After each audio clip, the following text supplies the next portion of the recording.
Assalamualaikum, salam sejahtera dan salam satu Malaysia. Kami dari kumpulan 13 HT 17 Pendidikan dengan Sains Sosial tahun 2. Kali ini kami ingin melaksanakan tugasan terakhir kami, yaitu komputer dan multimedia dalam pendidikan. Tugasan terakhir kami ini lebih membincangkan tentang jenis-jenis pencemaran, di mana seperti yang kita tahu jenis pencemaran ini terbagi kepada 4, yaitu pencemaran udara, pencemaran air, pencemaran tanah, dan pencemaran bunyi. Berikut merupakan penerangan berkenaan empat pencemaran tersebut.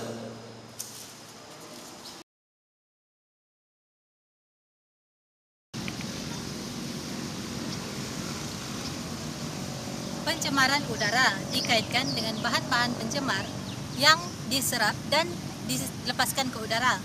Bahan-bahan ini kebanyakannya dihasilkan hasil daripada pembebasan egsos kenderaan, aktiviti pembalakan dan juga aktiviti perindustrian. Antara punca-punca pencemaran udara ialah pembebasan asap kenderaan. Kenderaan awam seperti bas dan lori menggunakan minyak diesel. Minyak diesel inilah yang akan menyebabkan pencemaran udara akibat daripada pelepasan karbon monoksida.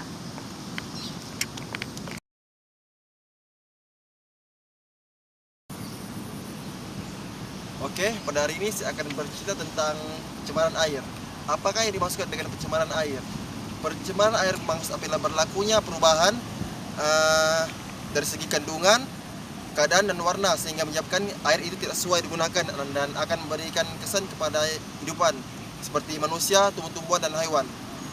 Pencemaran air ini tidak berlaku di sungai saja, malah turut melibatkan laut dalam skala yang besar. Terdapat beberapa punca berlakunya pencemaran air yang dimana manusia menjadi punca yang dominan terhadap berlakunya pencemaran air ini. Yaitu yang pertama ialah air kuman domestik. Menurut statistik, lebih 2/3 daripada sungai di Malaysia telah dicemari dengan air kumbahan. Ini merupakan masalah yang serius karena tidak semua rumah, bandar atau kawasan yang dibina dengan sistem pembentukan air dan air dialirkan ke tempat lain dan bersihkan sebelum ianya dibuang. Masalah ini akan berterusan sehingga sistem dibangunkan atau disempurnakan oleh IWK, di mana ia mengambil masa selama 30 tahun untuk membersihkan sungai daripada air buangan dari rumah. Terusnya ialah pelepasan air buangan dari kilang. Statistik menunjukkan bahwa masalah pencemaran air dari kilang adalah tidak serius dan berbanding sistem air kumbahan. Ini karena disebabkan kilang mempunyai sistem masing-masing, walaupun kadang-kadang terdapat kecuaian oleh pengilang masih melepaskan air buangan ke dalam sungai. Sekian.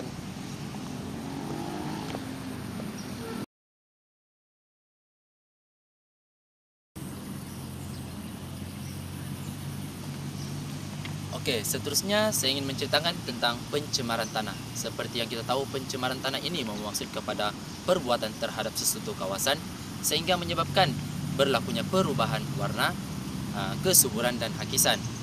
Oke, pencemaran tanah ini disebabkan oleh dua bentuk, yaitu air maupun pepejal.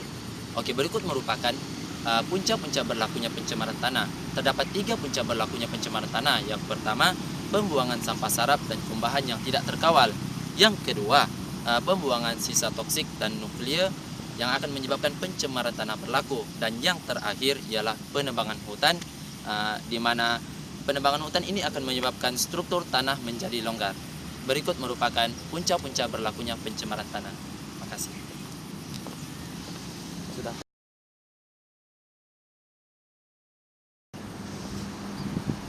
Okey, seterusnya kita akan melihat kepada pencemaran bunyi.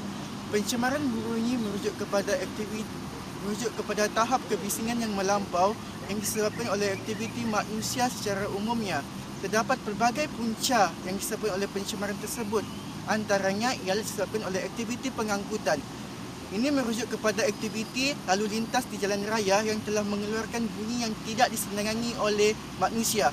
Yang kedua disebabkan oleh aktiviti perlobongan.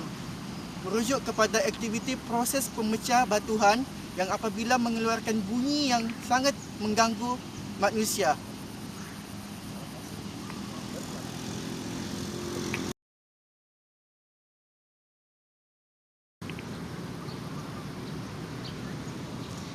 Kesan daripada pencemaran utama seperti pencemaran udara, pencemaran tanah, pencemaran air dan pencemaran bunyi.